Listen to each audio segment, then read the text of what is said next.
You don't have to think that far back to remember a time when online dating was just the most embarrassing thing you could possibly do. Only the most dangerous creeps on the fringe of society would subject themselves to such a thing. The stinkiest losers. Flash forward to the present day, something like 3 out of 10 Americans are on online dating apps now. And although it seems like nobody actually loves to use these things, that big cloud of shame is long gone. That being said though, online dating becoming so ubiquitous has led to brand new problems. Problems that sometimes have far-reaching, disastrous effects. So for today's episode of Tales from the Internet, let's talk about the story of West Elm Caleb.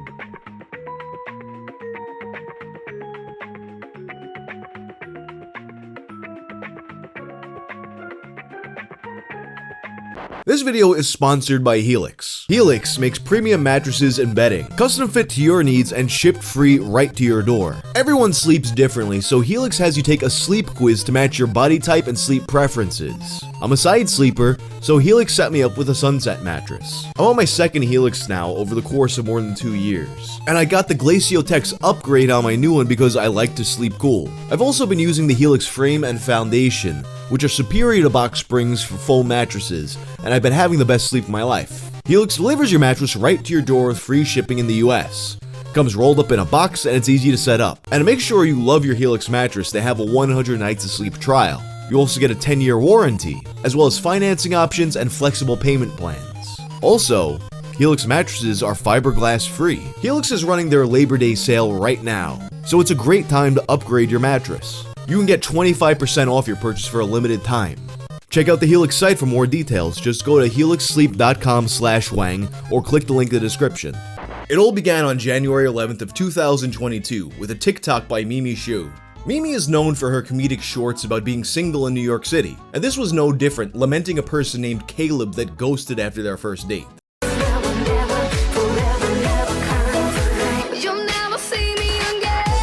The details of this 10-second clip are sparse. There's quite literally nothing except his name and height.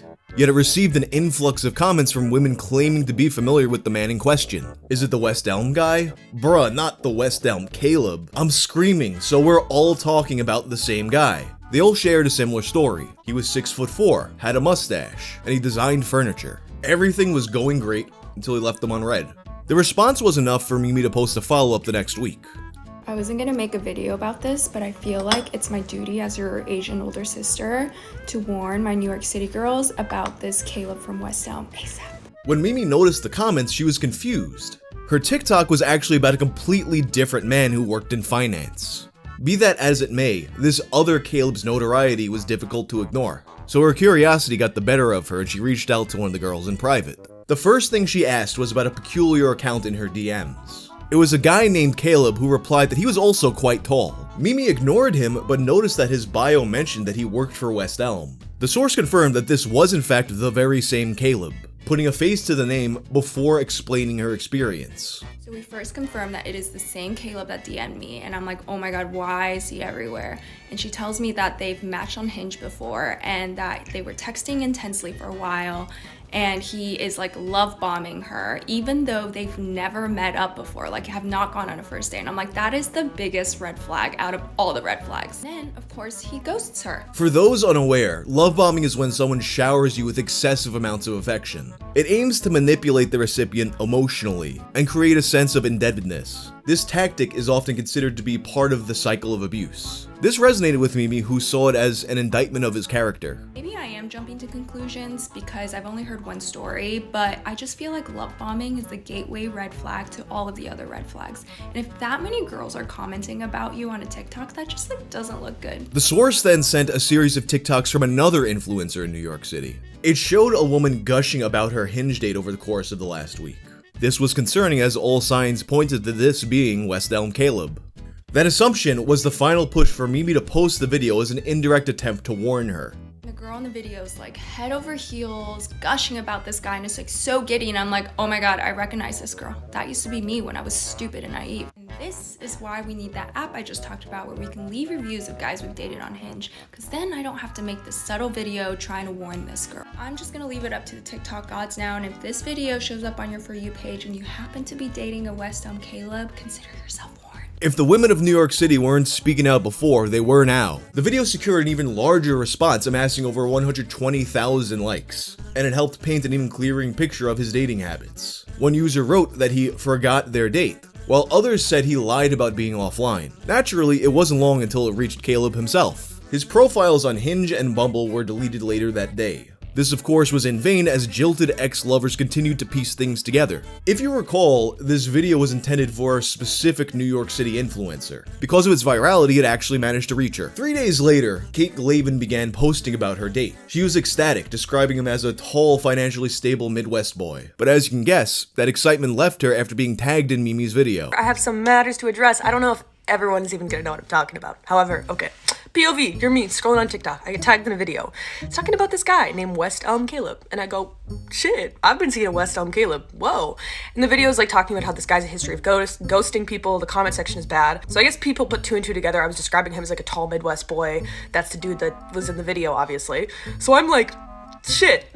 So he texts me, we talk about it, and also I'm like DMing other girls too, like they're telling me like what has happened. After a brief confrontation, Kate decided to cut him off, but she was understandably still hurt and trying to make sense of this. I don't really consider myself to be dumb and naive. I was very giddy in the video just because I was like, that's kind of my style of TikTok. I have been love bombed before. This one guy told me he loved me on the 3rd date, so I like don't think I'm naive, and I didn't really have any red flags with this guy. Like, we didn't even kiss. Like, I didn't get intimate luckily with him, so I don't feel like I am like devastated now. I'm devastated because I thought it was like going well. It may seem like the story should end there, but this was only the beginning. Several more influencers came forward on the hashtag West Elm Caleb. It became a half-hearted badge of honor as they joked about feeling famous. This in turn revealed more specific interactions that incensed the mob even further. Take Kate Pear, who first spoke to him in October. Pear explains that they matched on Hinge and intended to meet around Halloween. However, this was cut short after Caleb sent a picture of his wiener. Long story short, I'm waiting online at a bar and he sends me a full mirror selfie with his face and his everything in it with his penis out. And I was like, 1, that's very risky. 2, what the fuck? And then the next day proceeds to ghost me. She received no explanation until he reached out months later to apologize. He expressed a fear of being used for his body, as he was quite well endowed. The next month, messages me again and goes, sorry, like I was just afraid that you were gonna use me for my body. I was like, huh? I thought we were getting coffee. And so he's texting me about like, you know, girls see it and see that it's big and don't want anything else, and I get used for my body. And I was like, welcome to being a woman. Pear took this at face value and gave him another chance, only for it to immediately happen again. Then he asked me on Snapchat, and I don't know why the fuck I was even entertaining giving him another chance. We were like, okay, maybe we'll get lunch or something. And I was like, maybe I'll give you a second to explain the audacity of yourself. And then he asked me on Snapchat and I add it, and then it's another photo of his penis. And I was like, what the fuck? And I texted him, I was like, are you absolutely out of your mind? And then he ghosted me again. So that's my West Elm Caleb story. He lives on the Upper East Side. You have been warned. The TikTok then ends with a series of messages to confirm its legitimacy. Now, the conversation online was already drifting towards an invasion of privacy. Besides his job and location were pictures of his dating profiles. They were at least censored, showing some modicum of courtesy. That changed after a video by Kel's Bell's Baby opening up the floodgates. Kelly, like so many before, only learned the truth after seeing her For You page. But unlike the others, she was in a committed relationship with Caleb for the past 6 weeks. So anyways, this man randomly is like going MIA, and I'm like asking if he wants to hang out. I'm like, hey, you want to hang out? You want to do anything? Meanwhile, he was like rushing me out of his home Saturday, and then refused to hang out with me on Sunday because he was going on dates with other women. That was the kicker. Upon realizing that he had been cheating, she saw it just to go in depth in their personal affairs. This includes revealing his face to the internet for the first time. Anyway, what y'all really came here for was his reveal. But I'm posting this not so y'all can like harass him, but just so you know that he's sus, and I don't want what happened to me to happen to anybody else or the thousands of other women in the comments. But this is him. And I thought about not posting this and being like, you know what, Kelly, take the higher road. And then I realized he didn't call, text, or even try to apologize to me, so I said no. In light of this, Kate reached out to Kelly to create a definitive timeline. Her findings were presented publicly the next day. It is exhaustive in comparison to the other videos lasting over 2 minutes. This is because she too came to disregard his privacy. Hello, villains. Mama Villain is back. You know, yesterday I was like, oh, I kind of respect privacy. Now, no. West Elm Caleb, let's get into the story time as a primary source, because now I'm seeing people trying to do timelines that are not involved in the matter, and I'm like, Kate, it's your duty as a woman to give this timeline. Kate's second date with Caleb came on January 16th, the night before the story went viral, and it went perfectly as they continued texting the next day. Then, she got tagged in Mimi's video. Kate began to panic only to receive a preemptive message from Caleb. He was well aware at this point that TikTok was her job. Like, this is at like 6:30 on Monday. I get a text from Caleb, which I'm gonna insert because I don't really give a fuck if this man lives or dies, if I'm gonna be honest here. This would be the first time we'd see Caleb's reaction to the backlash. I'm really upset right now. So apparently a girl with a huge TikTok following made a video about how a tall boy named Caleb took her on a date and never talked to her again.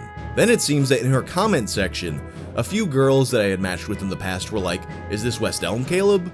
So then she made a separate video to say it wasn't West Elm Caleb, but that she talked to those girls and wanted to warn everyone about me because I guess I ghosted them. I've had a few coworkers message me already because they saw it.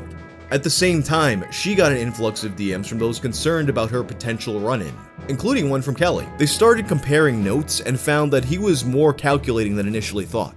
He was sending them the same messages. He was sending them the same romantic playlists. He even took them on the same dates. Perhaps the most salacious detail was that Caleb woke up in Kelly's bed the morning of his next date with Kate. Now here's where it gets sick and twisted. Kelly saw in my video that my first date with Caleb was on Saturday. She woke up in Caleb's bed on Saturday. She was with Caleb Saturday morning.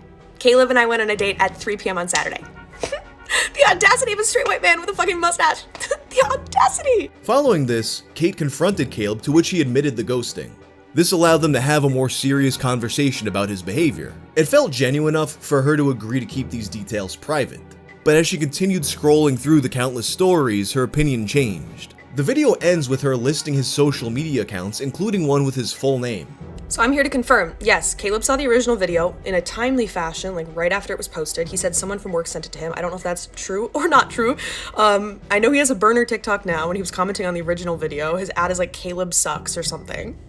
And then he reactivated his design Instagram, which I also saw on Instagram, obviously. It's like not Caleb Hunter. And yeah, took down his photos on LinkedIn, and the photo on the train tracks is not Caleb. Needless to say, the story had now changed. It was no longer that half of New York City dated the same guy. It was that they'd been hurt by him. Love bombing, unsolicited nudes, and now cheating. There was no substance to declare West Elm Caleb as TikTok's villain of the week. The shaming felt virtuous, with some likening it to the movie John Tucker Must Die. It's a teen comedy about 3 girls who plot revenge against a boy who dated all 3 of them in secret. The hashtag went on to amass over 100 million views, escaping onto the broader internet. It spilled onto Twitter, then tabloids, then news outlets, which published his name and face. His profile was minted as an NFT. Several brands made tweets and videos referencing the trend. A rival dating app even put up a billboard of his bio. It was far-reaching enough to receive coverage on TV. Having said that, not everyone saw this as a good thing. The response was disproportionate to his actions. And that's all without mentioning the stalking and harassment. Nothing was off limits as users started to dig into his high school dating life. There were efforts to have the man fired and even to confront him in person. It got to the point where there started to be a lot of pushback and people started to fight against his mass vilification publicly. They argued that there was no need for his personal information to be exposed to such a large audience, and that attempting to ruin his whole life over selfish dating habits was disproportionate. As more people spoke up, the public opinion began to shift. It became the subject of think pieces about mob justice and cyberbullying. The overwhelming opinion was that Caleb was manipulative, but his treatment was horrific. However, not everyone agreed on that assessment. There was also significant backlash from those who felt he did nothing wrong. They saw him as a hero for subjecting to women to what they felt men regularly went through. So I matched with this boy on Hinge last week. I was like, okay, another dude to add to my arsenal, it's fine. This contingent felt that the best course of action would be to return fire with memes mocking Kate's appearance. This and the flood of negative comments led her to delete her Twitter account. But Kate had actually come to agree that the extreme vitriol directed towards Caleb had gone a bit overboard. She issued an apology before removing all of her videos related to the story. And Kate wasn't alone in that. Many of the women involved wound up retracting their statements. I think this is an important reminder of their perspective. Most of this story transpired over the course of 48 hours. I think that these women mostly just wanted to vent and didn't realize how far-reaching and destructive this would be until it was already too late. Many were approached with career opportunities, like reality shows and sex toy sponsorships. It's all a truly bizarre scenario when you think about it. Most of them were ultimately able to brush past this and move on with their careers. But it's uncertain if the same can be said of West Elm Caleb, who remains hidden from the public to this day. Nonetheless, it's a reminder of how destructive these cycles can be, even when they begin with good intentions. But anyway, that's all for now. If you like this video, be sure to turn on notifications, and check out my video about the photographer who sold his models' eggs online. I'm out.